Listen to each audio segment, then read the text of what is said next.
What is up, my dashing dudes? I am the Hans TV, and today we're bringing back an old subreddit for the channel that I've only made a few videos on, but I really liked them. Today we're bringing back r/TalesFromTheFrontDesk. Our first post comes from Obi-Wan Shinobi. Always ask the housekeeper. They know more than they let on. So this one's from way back, at least 17 years ago, but it still makes me go, duh. It was my first job at a hotel. I worked 2 NA a week and did maintenance there the rest of the week.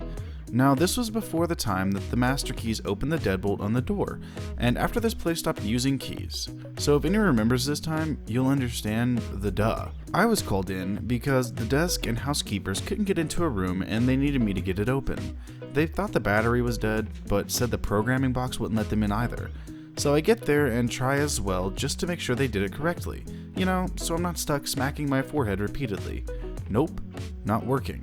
So I'm thinking, great, I have to drill this damn lock. So I go get my tools and junk to get ready to start this stupid process while the GM shows up and decides she better try all the same things we collectively all just did. No worries, I did the same thing when I got there, so I know the reason. She doesn't want to drill the lock. Okay, so if she gets done, none of the E keys or the programmer will open the door.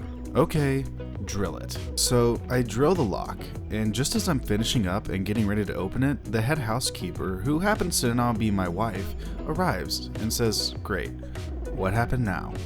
We went through it as we were opening the door, expecting to find a body or some shit. IGM and her are both standing next to me, knelt down to open the door when the head housekeeper says, did you guys try the window first?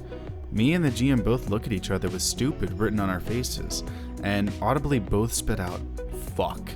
The window was open. No body, at least. So some kids had rented the room the night before to party in. It was a hot tub suite. The room was trashed. The armchair and side table with the phone on it were in a now cold full tub of water, set up like they sat in the chair and watched TV from it. There was silly string and highlighter all over the walls. They were using a black light, which they left behind, and I still have to this day. They don't make them that good anymore. Empty booze bottles and cigarette butts all over the floor. The bedding and towels were all gone, and the window was open. The kids had locked up everything and climbed out the window. The room was on the first floor, so they wouldn't get caught apparently. The head housekeeper looks at both of us and says it's happened a few times before. Moral of the story? Always ask your housekeepers. They really do know more than they let on. My god, did you let frickin' FaZe Banks stay at your hotel or something? I mean, he's known to do that. Our next post comes from It's Swicky. Christmas party last year. So I work night audit, and it is amazing what kind of people we get in-house when our rates are really low for the off-season. There was one guy going outside to have a smoke, and I greet everybody that walks by the desk, whether they're going out or coming in. Typically the response tells me whether I should watch them for being a non-registered guest, or if I think they will be fine. He does not say anything and glares at me. So I go behind the desk and watch him on the camera behind the desk in the smoking area. When he comes back in, tell him to have a good night, and he said something like, "What are you staring at?" I reply, "I'm just saying have a good night, like I do to all the guests. Enjoy your stay." When he goes to the elevator, I watch him. All guests are required to use their room key to use the elevator, and it goes up to the second floor, so I know he is a guest. I watch him and notice what room he goes in. I verify the name on the registration card. Of course, he was a walk-in guest, and like usual, the afternoon member did not get an address or any other identification information on the reservation, like phone number. So I Google the names, and it turns out that a guy with this name was supposed to be in court the 2 weeks previous for brandishing a loaded weapon in public. I print out the newspaper article I had found online and put it on the GM's desk and ask her to tell staff not to extend this guest as I do not feel like being shot at work. The guest also called and asked for a late C/O, and I told him that we cannot accommodate this request. Well, the next day we were having our Christmas party at the hotel in one of the meeting rooms for all the staff. I was a little late because I was at 12 p.m., noon, and I work nights. There were 4 police cars parked in front of the hotel. As I came in, a lot of people were huddled around the monitors behind the desk. There were 2 police officers in front of his room. One had an axe to break the door, and another one had a shotgun. There were 2 police on the floor above them, wanting to swing in from above. Apparently the guy refused to leave, so they called one police, who called for backup when the GM gave him the printout I had the day before.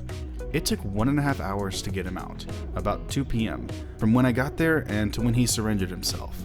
The cops took his bags that had a few handguns, a bunch of drugs, marijuana, crank, ecstasy, coke, etc., along with his personal belongings. It turns out that he did not show up to court for his arraignment, initial court appearance to explain what he was being charged with, so there was a warrant out for his arrest. The credit card we had was actually stolen from his father, whom he was named after, so it was harder to trace that it was stolen. I noticed the middle initial on the card was different from the article, so I raised the issue that it might be stolen from his father. On the note, I left the GM.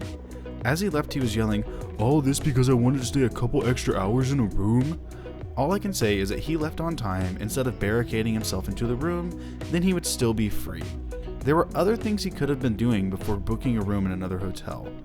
Also, be kind to your friendly neighborhood night auditor, because if you set off red flags, we will find them. Enjoy jail without bail, you fuckhead. By the way, the party started after 2 p.m. We had food delivered for everybody and played Christmas games. I won a $25 gift card and spent time chatting with my favorite supervisor. 10-minute pass along is not a long enough time to have conversations. I just want to know what was going on through this guy's mind. Yeah, I'm on the run from the law. Let me just be a complete asshole to the hotel staff who are definitely not going to check on me or anything like that. Fucking idiot. Our final post for the day comes from Squirrel Tail, Stupid System Update Rant. Tonight, gentle readers, I am a bit pissed off, and I'm certain a few of my fellow Wendy Bacon affiliates are as well. You see, we are using a particular computer system, Nexus of Sin. I have grouched about this program before, and as the name implies, its sins are many.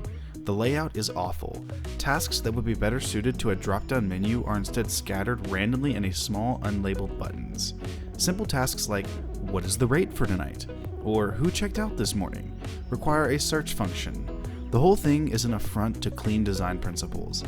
While some information is presented nicely, function is a chore. Whoever designed this piece of crap needs to be dragged into the street and shot, their bodies left to rot as a warning to others. The whole apparatus is web-based, which adds security issues galore, but it also means that no internet means absolutely zero functionality. I actually raised concerns about that at the training session, and was reassured that we would still have limited functionality if the system went down. Check in, out, check availability, that sort of thing. The trainer is a goddamn liar. The system is a damn brick without the internet connection. Totally unusable. No function will work, and after a bit, Windows will ask if you want to close it because it's not responding. Sorry folks, I know you've traveled a long way, but I can't even access your reservation at the moment. But the worst is the system updates. The computer is totally inert for approximately a 4-hour period of time. Can't do anything. Oh, but we get advance warning. They call the manager to let him know it's going to be down, and then shut the whole thing down an hour and a half early. And that is why I'm so pissed off right now. Last time it was an hour earlier than what the recording said, so I resolved to finish audit by midnight, only for it to crap out almost immediately at 11:30. I'd almost rather have the naked vomit-covered guy back here again than this. Almost. So, anyone else spending the downtime poking at Reddit? Update. Just got the automated call that the system is back up. 5 hours. Seriously guys, this is a horrible update procedure. I feel like y'all should have an internal POS system instead of a web-based application that's your check-in, check-out system. I mean, that would completely eliminate the security reasons and like all of these updates that take forever. Just saying. Well, alright my dashing dudes, that is going to do it for today's episode of Tales from the Front Desk. I hope that y'all liked the stories, and if you did, I'll link them down in the description below as always. And if you liked the video, feel free to subscribe, drop a like, and a comment down below with what you'd like to see me read next. A humongous thank you to all of my patrons and all of my subscribers. Without y'all, I wouldn't have the courage and the ability to do all this, and I really thank you all so much for what y'all do for me. But with that being said, I will see you in the next video.